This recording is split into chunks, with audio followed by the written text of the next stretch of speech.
Hi, இன்னைக்கு date வந்து 13/9/2024. இப்போ டைம் வந்து 7:10. நான் இப்போ தான் ரெக்கார்டிங் பண்ணிட்டு இருக்கிறேன். இன்னைக்கு வந்து நான் காலையில ஒரு லேட்டாக தான் எழுந்தேன்.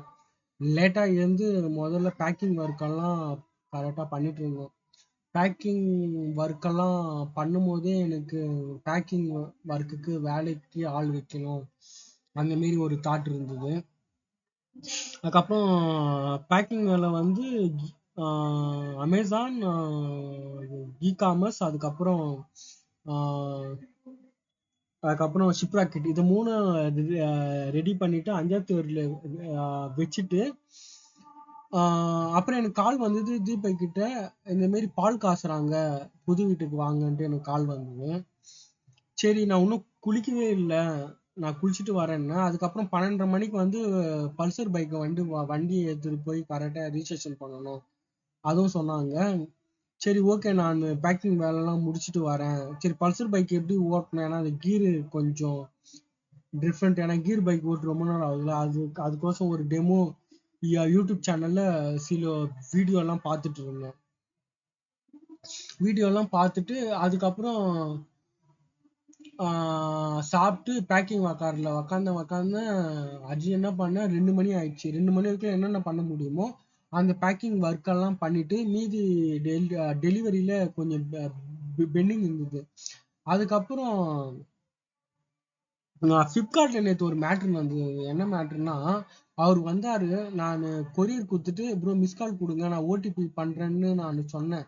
அதுக்கப்புறம் நான் என்ன பண்ணேன்னா, அந்த மொய் பணத்தை என்ற ஆர்வத்தில் ஃபோன் எங்கேயே வச்சுட்டு போயிட்டேன். அவர் ஃபோன் அடிச்சுன்னு இருக்கிறாரு, நான் எடுக்கல. அப்புறம் அவர் வந்து ஆஃபீஸில் கேட்டுருக்கிற அன்னைக்குன்னு பார்த்து ஏதோ ஸ்கோடு வந்து அவங்க பார்த்து இந்த மாரி மேனுவலாக எடுக்காதீங்க, ஸ்கேன் பண்ணி எடுக்காதீங்க. அதுக்கப்புறம் இங்கே வந்து நான் ஓடிபி அனுப்பிச்சிட்டு கால் பண்ணும்போது அவர் சொல்கிறாரு, இந்த மாரி ப்ரோ, என்ன ப்ரோ இப்படி பண்ணிட்டீங்க ப்ரோ அப்படின்னு. அது எந்த ஒரு தப்பு தான், அது ஒரு டேக்காவே இந்த மாரி நான் பண்ணக்கூடாதுன்ட்டு அவர் டேக்காவே அந்த மாரி டேக்காவே. அதுக்கப்புறம் பேக்கிங் எல்லாம் வந்துச்சு. ஒரு 2 மணிக்கு எல்லாம் வேலையை முடிச்சுட்டு அங்கே ஒரு புது வீட்டுக்கு போயிட்டு அங்கே கொஞ்ச நேரம் உக்கார்ந்தேன். அப்போ வந்து அம்மா, சித்தி, சாண்ட்ரா, ஏஞ்சல் உக்காந்துட்டு இருந்தாங்க. கட்டில் மாட்ட வந்தாங்க, கட்டில் மாத்துறேன். அதுக்கப்புறம் இங்கே வந்துட்டேன். இந்த நேரத்துல எனக்கு சில இன்றைய நாள் டேக் ஆகலாம் இருந்தது. நான் ஒரு ஒரு ஒரு கதையை கேட்டேன், அது ராஜராஜ சோழன் கதை. அப்போ ஒரு இடத்துல அவர் வந்து போருக்கு போறாரு. போருக்கு போயிட்டு அந்த நேரத்துல ஆப்போசிட் பார்ட்டி இன்னும் வரல, சண்டைக்கு இன்னும் வரல.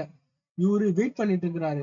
அப்ப அந்த நேரத்துல அந்த வெயிட் பண்ணும்போது எதுக்கு டைமை வேஸ்ட் பண்ணான்ட்டு அங்க வந்து ஒரு ஏரியே ஏரியே கட்டிட்டு இருக்கிறாங்க. அதுதான் வீராணம் ஏரி, அது இப்ப கூட இருக்கு. அந்த ஏரிய அவர் எதுக்கு டைம் வேஸ்ட் பண்ணன்ட்டு அந்த நேரத்துல புத்திசாலித்தனமா அவர் வந்து அத கட்டியிருக்காரு. ஆனா அவரு போன வேலை வேற. அவரு போனது போருக்கு போனாரு. அதாவது போர் எடுத்துட்டு வராங்க, போர் பண்ண ஆப்போசிட் பார்ட்டி வருது. அதை போய் இவர் வந்து தடுக்கணும். அந்த நேரத்துல இவங்க வந்து ஏன் டைம் வேஸ்ட் பண்ணிட்டு ஒரு ஏரி கட்டிட்டு இருக்காங்க. இது என்னோட டேக் அவே என்னன்னா, நம்ம நேரத்தை இந்த மாரி பயனுள்ளதா பயன்படுத்திக்கணும். இப்ப நம்ம ஒரு விஷயத்துக்காக போறோம், அந்த நேரத்துல அந்த விஷயம் நடக்கல, தாமதம் ஆகுது. அந்த நேரத்துல நம்ம என்ன பண்ணோம்னா வேற ஏதாவது பயனுள்ள விஷயத்த செஞ்சிடணும். இது எனக்கு ஒரு டேக் அவே. ரெண்டாவது என்னன்னா, நான் நேத்து புக்கு ஒண்ணு படிச்சேன். அது வந்து பிரெயின் ட்ரேசி வந்து பி ஸ்மார்ட். அந்த புக்ல பட் என்ன சொல்லியிருந்தாங்கன்னா, எந்த ஒரு வேலை மதிப்பு ரொம்ப கம்மியா இருக்கும் அந்த வேலையை நீங்க செய்யாதீங்க, அந்த வேலையை செஞ்சுட்டே இருந்தா நீங்க முன்னேறவே முடியாது. அது எனக்கு ஒரு டேக் அவே. ஏன்னா நான் வந்து பேக்கிங் வேலை பண்ணிட்டு இருக்கிறேன். அந்த பேக்கிங் வேலைகளை கத்துக்கிறதுக்கு யாருமே இல்லை. ஆனா அதுக்கே என்னோட ஹாஃப் டே போயிருது. அது எனக்கு ஒரு டேக் அவே. அதுக்கு பதிலாக ஒரு பேக்கிங் ஒரு ஆள் வைக்கணும். அதுக்கப்புறம் அவரு என்ன சொல்றாருன்னா, எது முக்கியமான வேலையோ அது நீங்க செய்யுங்க. நீங்க செய்யற மாதிரியே ஒருத்தர் இன்னொரு நல்லா அந்த வேலை செஞ்சா அந்த வேலையை அவர்கிட்ட வந்து கொடுத்துருங்க. அந்த ஒரு டேக் அவே. அப்போ நான் என்ன பண்ணேன்னா, நான் முக்கியமான விஷயம், அதாவது லேர்ன் பண்ற மாரி ஒரு விஷயம், கிரியேட் பண்ற மாரி விஷயம், அந்த மாரி விஷயம் தான் நான் வந்து பண்ணணும். மத்த விஷயம்லாம் நான் வந்து கரெக்டா டெலிகேஷன் பண்ணி விட்டுறணும். அதை நான் இம்ப்ளிமெண்ட் பண்ணணும். இப்ப நான் எல்லா வேலையும் நான் தான் செஞ்சுட்டு இருக்கிறேன். ஆனா அது எனக்கு புரியுது, அது இம்ப்ளிமெண்ட் பண்ணணும். அது எனக்கு 2வது டேக் அவே. அதாவது 3வது டேக் அவே வந்து ஆல்மோஸ்ட் எவ்ரிதிங் என்ற ஒரு யூடியூப் சேனல் இருக்கு. அது ஒரு rich dad poor dad Robert பேசைக்கு ஏதோ ஒரு புக்கோட ரிவ்யூ அதுல போட்டிருந்தாங்க. அதுலயும் பட் என்ன சொல்லியிருந்தாங்கன்னா, பெரிய பெரிய பில்லியனருங்கெல்லாம் அவங்க வீட்டுக்கு அவங்களே சின்ன சின்ன வேலைங்க இருக்குல்ல, வீட்டுல வந்து செடிக்கு தண்ணி ஊத்திட்டு, துணி துவைச்சிட்டு, கார் கழுவிட்டு, அந்த மாதிரிலாம் அவங்க வேலை பண்ணிட்டு இருந்தா நேத்துக்கெல்லாம் அவங்க பில்லியனராகவே ஆகியிருக்க மாட்டாங்க. அதுலயும் என்ன சொன்னேன்னா, எந்த ஒரு வேலை ரொம்ப மதிப்பு குறைந்த வேலையா இருக்கோ அந்த வேலையெல்லாம் கரெக்டா டெலிகேட் பண்ணுங்க. அதுவும் அந்த இதுவும் பட் அதுதான் சொல்லியிருந்தாங்க. அதுக்கு ஒண்ணு டேக் அவே. அதுக்கப்புறம் நான் சாயங்காலம் ஒரு வீடியோ பார்த்துட்டேன். அது வந்து பிசினஸ் கோச், அவர் பேர் எனக்கு தெரியல. அவரு வீடியோல என்ன சொன்னாருன்னா, டூ டூ ஒரு பிசினஸ் சிஸ்டம் எப்படி ஆரம்பிக்கணும்னா, முதல்ல வந்து டூயர், அதாவது வேலை செய்பவர், அதுக்கப்புறம் மேனேஜர், அதுக்கப்புறம் வந்து கிரியேட்டர். இதுல நான் எங்க இருக்கணும்னா கிரியேட் லெட்டர்ல இருக்கணும்.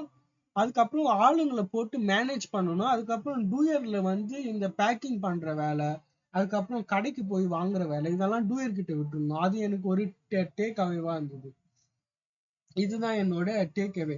அதுக்கப்புறம் ஒரு 3 நாள் 4 நாள் முன்னாடி ஒரு சின்ன ஷார்ட் பார்த்தேன். அந்த ஷார்ட்ல பட் அவர் என்ன சொன்னாருன்னா, உங்ககிட்ட ஒரு பிளஸும் இருக்கும், மைனஸும் இருக்கும். அத வந்து ஒரு ஜப்பான் நாட்டை வந்து கம்பேர் பண்ணி அவர் சொன்னாரு. ஜப்பான் நாட்டுல அவங்களோட போர் முடிஞ்ச உடனே ரொம்ப ஏழ்மையில இருந்தாங்க. அதுக்கப்புறம் அவங்களோட சுச்சுவேஷன், அடிக்கடிக்கு சுனாமி வரும், அடிக்கடிக்கு கரெக்டா நிலநடுக்கம் வரும். அதெல்லாம் அவங்களோட சுச்சுவேஷனை அப்செட் பண்ணிக்கிட்டாங்க. அப்செட் பண்ணிட்டு அவங்களோட பிளஸ் பாயிண்ட் எந்த பாயிண்டோ, அவங்களோட என்ன பிளஸ் பாயிண்டோ அதுல அவங்க ஃபோக்கஸ் பண்ண ஆரம்பிச்சாங்க. அது மூலமா ஜப்பான் ஒரு பெரிய இதுவா வளர்ந்துருக்குன்ட்டு அவர் அந்த ஷார்ட்டை சொன்னாரு. அதுக்கு எனக்கு ஒரு டேக் அவே. என்கிட்ட மைனஸ் இருக்கு, சில மைனஸ் இருக்கு, சில விஷயங்கள்ல நான் அவ்வளவு சக்சஸ்ஃபுல்லா இல்லை. அதை நான் அக்செப்ட் பண்ணிக்கிறேன்.